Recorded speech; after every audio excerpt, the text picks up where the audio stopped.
Chess orbiter. आज जो हमारी टूर्नामेंट चल रही है ICAR, ये जोनल स्पोर्ट्स मीट है नॉर्थ इंडिया की। इसमें यहाँ पर चेस टूर्नामेंट चली हुई है जो कि 4 दिन तक चलेगी। और ये पूरे इंडिया से अलग अलग स्टेट से यहाँ पर प्रतिभागी आए हुए हैं और बहुत ही अच्छे और बढ़िया ढंग से यहाँ पे चेस की टूर्नामेंट चल रही है। ये वर्ल्ड लेवल पे जो चेस टूर्नामेंट चलती हैं सेम वही रूल हमें फॉलो किए हैं इसमें FIDE के अकॉर्डिंग, और इसको हमने लाइव किया है। इसको हमने ये आप लोग ऑनलाइन देख सकते हैं, इसका जो भी मैचेस हैं, जो इसके रिजल्ट्स हैं। और मेरे साथ में नीरज सर हैं, तो नीरज सर भी हमारे चेस एसोसिएशन के प्रेसिडेंट हैं। नीरज और मैं हम दोनों चेस संभाले हैं यहाँ पे, और साथ में डॉक्टर साहब ने कैरम संभाल रखा है। एक फोटो सर। कोई भी दिक्कत हो तो आप बेझिझक पूछें, क्योंकि प्रॉपर नीचे भी क्वालिफाइड नेशनल प्लेयर चेस के हैं जो नेशनल में टीम अपनी हरियाणा के उनके मैनेजर बन के जाते हैं, और सर हरियाणा की टीम के कोच भी बनते हैं। और हरियाणा की जो टीम सिलेक्शन होती है चेस का, तो उसके भी सर चीफ आर्बिटर हैं। तो आपको किसी भी प्रकार की कोई दिक्कत नहीं होने दी जाएगी। और साथ ही अभी सर आपको रूल बताएंगे, और इस बात का ध्यान रखिए, रूल आप अच्छे से समझ लें, क्योंकि उसके बाद हम आपके नहीं है और आप हमारे नहीं है मैच के दौरान। तो ये ध्यान रखिए, अभी रूल सर आपको बताएंगे। कोई भी कंफ्यूजन हो आप बेझिझक पूछें। सभी साथियों को नमस्कार। मैं सतीश दलाल, नेशनल चीफ आर्बिटर। वैसे तो आप लोगों से मैं रात से ही जुड़ा हुआ हूँ। आपने देखा होगा व्हाट्सएप पे जितनी जो भी इंफॉर्मेशन मैं देने लग रहा था, तो रात से ही मैं सॉफ्टवेयर को अपडेट करने लग रहा हूँ आप लोगों के। ज़्यादा समय मैं नहीं लूँगा। मैं इतना ही बताना चाहूँगा यहाँ पे कि आपने FIDE रूल्स को अपनाना है। जो चेस के अंदर या कोई नॉकआउट नहीं होता, कोई लीग नहीं होता, यहाँ FIDE रूल के अकॉर्डिंग और स्विस मैनेजर सॉफ्टवेयर से, जहाँ जो वर्ल्ड लेवल की हमारी चैंपियनशिप होती है चेस की, वो स्विस मैनेजर से होती है। वही चैंपियनशिप हम यहाँ पे करवा रहे हैं, और आप लोगों को एक खुशी होगी कि हम इसको लाइव डाल रहे हैं साथ के साथ। आपने देखा भी होगा, आपने वेबसाइट पे chessresults.com पे देखा होगा, आपने अपनी लिस्ट भी देखी होगी, उस पर आपकी पेयरिंग भी आ गई, उस पर रिजल्ट आएंगे।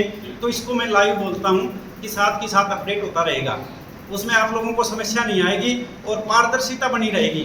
मेरे कितने पॉइंट्स हैं, मैं किससे आ रहा, कौन किससे आ रहा, सारा कुछ, और कौन किससे जीता वो। फिर इसमें हमने टाई ब्रेक्स लगाए हैं। यहाँ पर हम कई साथी ये सोचते हैं इसके भी सेम पॉइंट है, मेरे भी सेम पॉइंट, तो ये मेरे से नीचे कैसे, ये मेरे से ऊपर कैसे। हमने इसमें 6 टाई ब्रेक्स लगाए हैं। जो चेस के अच्छे जानकार हैं उनको पता है टाई ब्रेक क्या होते हैं। वो सॉफ्टवेयर में अपने आप लगा दिए। उसमें मैं मोटा मोटा वैसे बता देता हूँ। आपके हारने वाले अपोनेंट के नंबर भी आपको जुड़ते हैं, उसके हारने वाले के भी आपको जुड़ते हैं, उससे अगले के भी आपको जुड़ते हैं। दूसरा, डायरेक्ट इनकाउंटर के हैं, वो अलग नंबर हैं जो डायरेक्ट आप जीतते हैं। तीसरा, जो ब्लैक से आप जीतते हैं उसके अलग पॉइंट्स हैं। तो ये हमने इसके अंदर लगाए हैं। टोटल हम जेंट्स में 6 राउंड करवाएंगे, और जो महिला वर्ग है उसमें हम 5 राउंड करवाएंगे।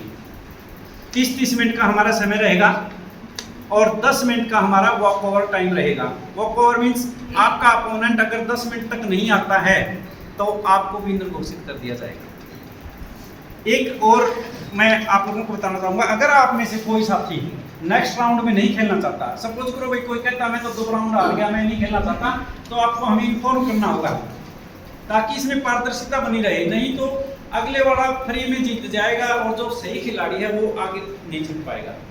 इसलिए आप हमारा यहाँ पे सहयोग करेंगे। अगर आप कोई भी यहाँ से अगले राउंड के लिए बाहर जाना चाहते हैं, या इसको टूर्नामेंट को छोड़ना चाहते हैं 2 राउंड के बाद, 3 राउंड के बाद, तो हमें इन्फॉर्म करेंगे कि मैं आगे के राउंड नहीं खेल रहा, ताकि पेयरिंग उसके अकॉर्डिंग बनाई जा सके। दूसरा, अगर हमें लगा कि मैच ज़्यादा लंबा चल रहा है तो हम 10 मिनट्स का सडन डेथ का कोई इंक्रीमेंट नहीं है। जो जानकार हैं क्लॉक वाले जो भी साथी हैं, सडन डेथ का 10 मिनट का हम सडन डेथ का ये क्लॉक लगा देंगे उसकी। दूसरा, मैच के दौरान कोई भी साथी हाथ पे किसी प्रकार की घड़ी, कान में ईयरफोन, मोबाइल कैसा भी अपने पास ना रखें, स्विच ऑफ कर लें या साइलेंट कर लें, बजना नहीं चाहिए। अगर बज गया तो फिर बाहर चला जाएगा, बाहर जाके सुन लेगा सीधा। ये रूल है इसके अंदर कि वो हार जाता है। तो सभी ने इन रूल्स के ऊपर विशेष ध्यान देना है। टच एंड मूव, देखो सभी को पता है वैसे तो, पर टच एंड मूव सर एक मिनट सर ये बार नहीं बताई जाएगी। टच एंड मूव बहुत ही जरूरी है इसमें। अगर आपने टच कर लिया तो उसी को चलना पड़ेगा। और कई बार ऐसा होता है कि टच तो कर लिया पर उसकी तो मुंह तो है नहीं, ऐसा भी आ जाता है भाई मैंने टच तो कर दिया, गलती से कर दिया, फिर उसको एक वार्निंग दी जाती है। और 2 वार्निंग पे 1 इलीगल होता है, 2 इलीगल के ऊपर हार जाते हैं, 2 इलीगल पे। सेकेंडली, आपने राजा को चेक बोलना कोई जरूरी नहीं है। अब जो नए नियम है उसके अकॉर्डिंग ये कह दिया, पहले ये होता था भी राजा को चेक बोलना होता था, तो अब राजा को चेक बोलना जरूरी नहीं है। आपने जिस हाथ से आप मुंह स्टार्ट की है उसी हाथ से लगातार मुंह चलोगे और उसी से क्लॉक प्रेस करोगे अगर आपके पास क्लॉक लगी हुई है। फोन प्रमोशन है जहाँ पे, वहां पे आपने फोन को प्रमोट करना है। कई बार क्या करते हैं, फोन को रख देते हैं, दूसरा उठाते हैं। पहले क्या होता था, वो डेड फोन हो जाता था, अब नहीं होता डेड फोन। अब डेड फोन नहीं होगा, उसको प्रमोट कर सकते हैं। कैसलिंग में अगर आपने राजा को पहले उठाया है तो कैसलिंग हो जाएगी, अगर आपने रुक को पहले उठा लिया, हाथी को पहले उठा लिया तो फिर कैसलिंग नहीं होगी, ये ध्यान रखेंगे। और एक हाथ से ही कैसलिंग करनी है, दोनों हाथों से कैसलिंग नहीं करनी है हमने। अगर किसी को फिर भी कोई दिक्कत है, केवल हाथ ही रेज करेंगे आर्बिटर, हम आएंगे, हम आपकी समस्या को वहीं के वहीं सोल्व करेंगे। अगर आप मूव्स लिख सकते हैं तो हम आपको कागज प्रोवाइड करवा देंगे, आप अपनी मूव्स लिख भी सकते हैं बाद में एनालिसिस करने के लिए भी, और हमें भी इजी रहता है आपका मैथ समझने के लिए। अगर कोई समस्या आती है, अगर आप मूव्स लिखना चाहें तो लिख सकते हैं। क्लॉक में अगर कोई अपोनेंट ये कहता है जी मेरे को तो क्लॉक लगानी है, वो अपनी क्लॉक ली हुई है, तो फिर वो लगानी पड़ेगी। दूसरा ये कहे ना मैं नहीं लगाना चाहता, तो नहीं, उसको लगानी पड़ेगी।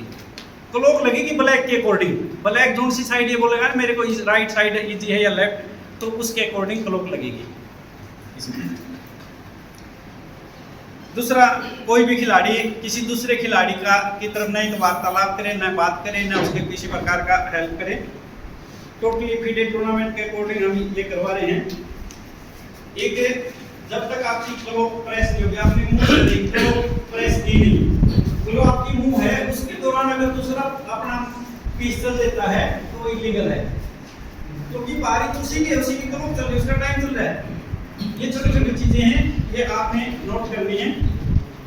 टाई ब्रेक्स हमने जो लगाए हैं उसमें पहला बुकॉल्स टाई ब्रेक 84 नंबर लगाया है, जिसमें खिलाड़ी सभी अपने जो प्रतिद्वंदी है उसके कुल अंकों का योग है वो उसके काउंट होता है। सेकंड कट वन है, इसके अंदर प्रतिद्वंदी के जो खिलाड़ी हैं उसमें सबसे कम वाले प्रतिद्वंदी का स्कोर हटा करके बाकी की गणना की जाती है। तीसरा सोनबर्न बर्जर है, इसमें उसके पूरे जितने भी ड्रा मैच हुए हैं उनके आधे अंक जोड़े जाते हैं। चौथा डायरेक्ट एनकाउंटर है, यानी बराबरी के रहने वालों के बीच में जो खेले गए मैच है परिणाम है, उसके अंदर जो परिणाम डायरेक्ट एनकाउंटर तो सीधा ही भाई कौन विन रहा कौन लूज रहा। जीतों की संख्या भी टोटल काउंट, टोटल कितने मैच जीते हैं आपने, और एक रहेगा इसमें भी ब्लैक पीस से कितने मैच जीते। ये 6 के 6 टाई ब्रेक्स के बाद ही आपका सॉफ्टवेयर रिजल्ट निकालता है। रिजल्ट में ये आप नहीं निकालेंगे, सॉफ्टवेयर ही निकालेगा, पेयरिंग भी सॉफ्टवेयर ही करेगा, आप मैं नहीं करेंगे, वो सारा कुछ सॉफ्टवेयर में है। ये स्विस मैनेजर है जो सॉफ्टवेयर है अपना, जो वर्ल्ड लेवल की प्रतियोगिता की इसी से होती है। हम चाहते हैं आप लोग यहाँ से यहाँ की यादें लेके जाएं, यहाँ एक अच्छा अनुभव लेके जाएं। हम आप एज ए फ्रेंडली यहाँ पे आप लोगों को हम कोऑपरेट करेंगे, आप हमें कोऑपरेट करना, और एक अच्छा टूर्नामेंट आपके सहयोग के बिना नहीं हो सकता। आपने एक अच्छा टूर्नामेंट बना के दिखाना है और इस हिसाब को याद रखना है। तो सभी को बेस्ट ऑफ लक। जो वाइट है, अधिकतर प्लेयर्स को पता है, जिनको नहीं पता उनको बताना है कि वाइट की मूव पहले होगी, इस बात का ध्यान रखें। और फोन आप साइलेंट पे अवश्य रखिए, क्योंकि सामने वाला ऑब्जेक्शन करता है तो फिर आपको चेक बोलने की जरूरत नहीं है। अगर ये क्लियर है कि 30 मिनट्स तक तो हम आपको दे रहे हैं, आप खेल रहे हो, अगर आपको किसी को 10 मिनट वाला बोला है ना, सडन डेथ वाला, वो अगर चेस क्लॉक लग जाएगी उसमें 10 मिनट दोनों के 5-5 मिनट, जिसका पहले फ्लैग डाउन हो गया वो हार जाएगा। वो निर्णय हम लेंगे जी 30 मिनट बाद, टूर्नामेंट एक अच्छे से करनी है। 30 मिनट बाद, 30 मिनट 30 मिनट के बाद वो सिचुएशन के अकॉर्डिंग हम नहीं, वो आप बता देना, अगर कोई ज्यादा डिले कर रहा है तो बता देना, क्लॉक लगवा देंगे। अब ये बताइए, हमने पहला ग्रुप चला, पहले ग्रुप में ही उसने वो ऐसे ही करके बैठ गया। हाँ सर, फिर अब एक्चुअली क्या आधे है, घंटे बाद हम जो है गेम स्टार्ट में 5 मिनट के अंदर ही सारी चीजें करनी है। वो मोज की काउंटिंग हम करते हैं। एक्चुअली क्या है, हम किसी को प्रेशराइज नहीं कर सकते कि चलो चलो आप। नहीं कर सकते, बल्कि जैसे मोबाइल को ऐसे क्लॉक यूज करके अगर उस तरीके से बना दिया जाए, हर एक मोबाइल जो है वो काम करेगा, उसको मोबाइल पे ही दोनों तरफ से वो उस तरीके वो मैं समझ गया सर, वही लॉन्ग कैसलिंग जो साथी इसके अंदर खेलते हैं। शॉर्ट कैसलिंग में राजा एक पीस साइड में जाता है और हाथी उसके साइड में आ जाता है, इसी तरह से लॉन्ग कैसलिंग में, ठीक है। तो ये ध्यान रखना है आपने कि पहले राजा को उठाना है। अगर आपने हाथी को पहले टच कर दिया ना तो फिर आपकी कैसलिंग नहीं मानी जाएगी। ये था, बाकी कैसलिंग तो आप लोग खेलते हैं, चेस खेलते हैं तो